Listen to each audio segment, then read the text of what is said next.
Okay, so I'm going to do a little talking now.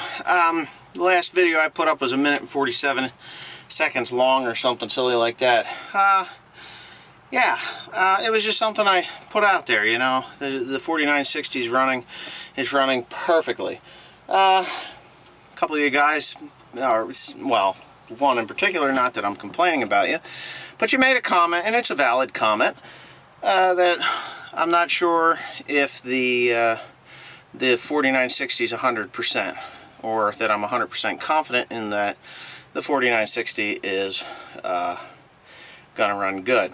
Well, it's a little scary when you take a machine that that burned to the degree that burned, and I mean that was really bad. That was probably 3 minutes from being 3 more minutes, and it wouldn't have mattered. That tractor would have went to the boneyard. The tires, once them tires light up, it creates such an enormous amount of heat that it doesn't matter. It melts steel, or even makes cast iron brittle. But anyway, so what I'm doing with the 4960 is I'm actually just giving it light jobs. Kind of light jobs. I'm not doing any field work with it yet, but that's coming. I am going to hook it to the disc and chisel plow, and maybe even I got a 6-bottom moldboard, 618 moldboard plow that I would hook to that, but I'm not sure. I don't do much plowing anymore. It's mostly no-till or just plain hay. But right now we are actually picking up bales of hay, and Timothy is using the 4960 to pick up the bales of hay. My dad's got the loader, he's got the one wagon, and he's just driving around the field picking them up. Now that load will weigh around 20 tons. 20 tons is a lot of weight to get stopped, but the 4960 pulls it really pretty good. Now I have had no overheating issues. I have had no oil leaks, I've had no water leaks, I've had no hiccups at all. There's only one thing, and I think it's a sensor that I bought, a brand new sensor right out of the box for the hydraulic transmission oil temperature. It'll get to a certain temperature, complain that it's hot, and then get up to working temperature, and then boom, works fine. It just, all the lights go off.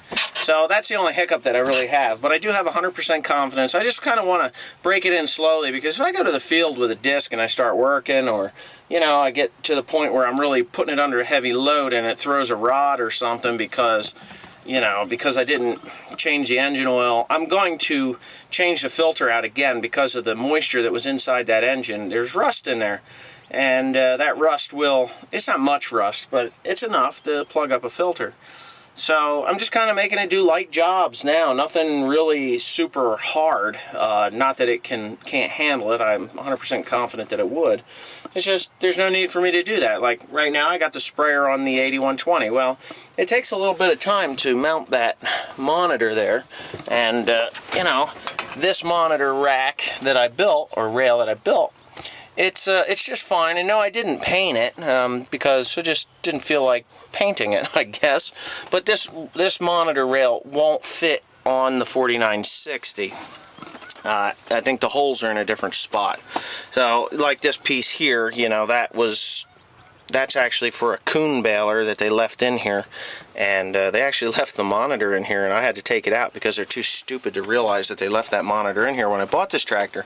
But anyways, it just would take me a half a day to change all that stuff over and build a new rail or mount for the 4960, and then of course I got to run the wires again, and then I got to get used to it. And this tractor rolls down the road at almost 26 miles per hour, so the 4960 is like 19 mile an hour versus 26 mile an hour.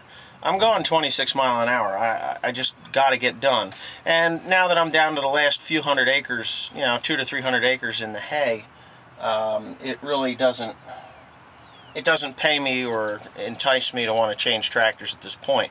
Plus the tires on the 4960 are 710s, these are 650s, so they won't mash down as much with this tractor as they do the other one. Yeah, and he's coming now with it, and we're down at the Amwell Lake in Amwell, New Jersey, and I will be showing you what he's doing. I mean, he's just kind of coming up here. I'll zoom in, which I don't generally do. But there's the 4960 pulling that hay wagon. Now, each one of those bales is around 1,800 pounds. They're not light.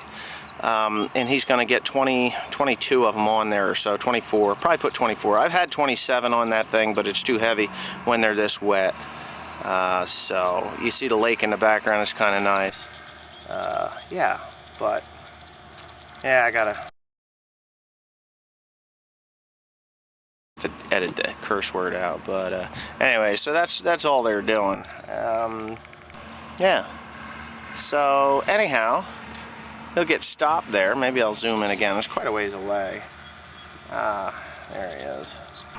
So he'll get stopped, and Dad'll put the bale up on there, and that's how it goes until it's full. Now Timothy will be pulling the big wagon home behind the 4960, and my father will be pulling the smaller wagon. Now that wagon is old, and the running gear under that is about 14 years old. So I don't want to. It's getting to the point where it needs to be replaced. The body of the wagon is heavy because I built that. I bought heavy steel, and I built that thing to withstand many years of service, and probably many different wagon chassis that goes underneath it. But yeah, so when they're done pulling these bales off of here, now these bales have been here since last September. August or September. I think it was September I baled them. And they just gain weight down here. Like, for the most part, this has all been for, this has been for mushroom production. And I've had to put a lot of hay under tarp for the mushroom barns because they don't want rotting hay this time of year. They want nice, clean, crisp hay that looks like it just got baled. But they don't want freshly baled hay this time of year. It doesn't make sense, but it does, because there's a lot of microbial activity in newly baled hay, even if it was last year's hay, and it can still cause a fire in their stockpile. We don't want to do that. So anyways, what I do is I leave them out here until we start getting into those tarped piles of hay, and we need extra weight, because that hay that's under a tarp is only 2% moisture. They'll pay me to 22% moisture. So at 2% moisture, I'm giving them 20% moisture. So these bales are heavy and wet, and the rest of it's really dry. So we kind of just get it on there so my loads are 22 tons, 23 tons, 24 tons, you know, something like that. And light hay, wet or dry hay is not light like that. Now a lot of you guys are talking about my sister. Well, yeah, she's passed away. I put that on there, and I appreciate everyone that has given me condolences. I thank you. It means a lot to me and my family that you people are thinking of me, because to be honest with you, when I started YouTube, I didn't know whether I would be accepted as, you know, anybody would even care what I do. But it turns out that you do, and I care about you too, because without you, my channel wouldn't exist. It would just be some guy with 20 videos on there and then forgot it because he didn't get any positive feedback. Well, positive feedback is good. It makes me happy, and it makes me want to continue making the videos that you like to see.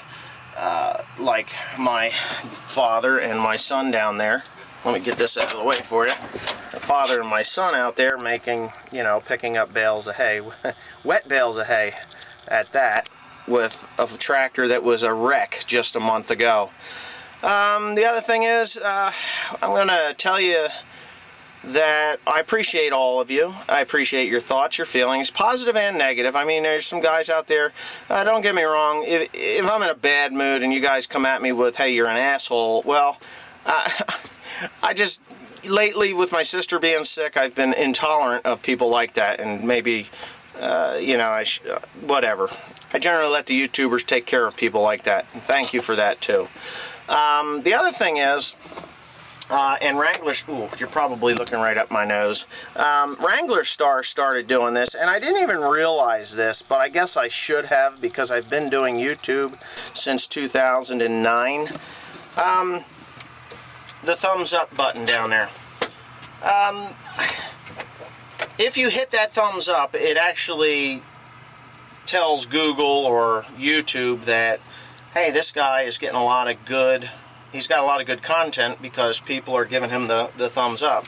And I'm going to ask you to do that. If you like the video, hit the thumbs up, because if you hit the thumbs up, then it's going to make me more popular on YouTube, which, you know, it would be good, because popularity actually turns into revenue, as a lot of you know, that I do get paid for YouTube. And the ads, you know, if you see an ad that you like, or, you know, you're interested in, don't just say, I'll look at that some other time. Just click on it, take a look at it. It gives me a few pennies, and, you know, I can do rebuilds on tractors, and, you know, because I always reinvest to give me more money for a camera or whatever, so that I get better views, better angles. And so far, I have only just broke even on YouTube. Really, it just broke even, because these cameras are expensive. I got $700 in the camera I'm filming this on right now, and a thumbs up here and there. You know what? If Wrangler Star can do it, and he's getting thumbs up like crazy, do it for me too, because then it'll put me in my, well, in the agriculture side of things, which is another thing I have an issue with Google on, is that they don't recognize agriculture as a classification of videos. I have to put this under autos and vehicles most of the time. Sometimes, like, this is a blog or a vlog or whatever you want to call it. But yeah.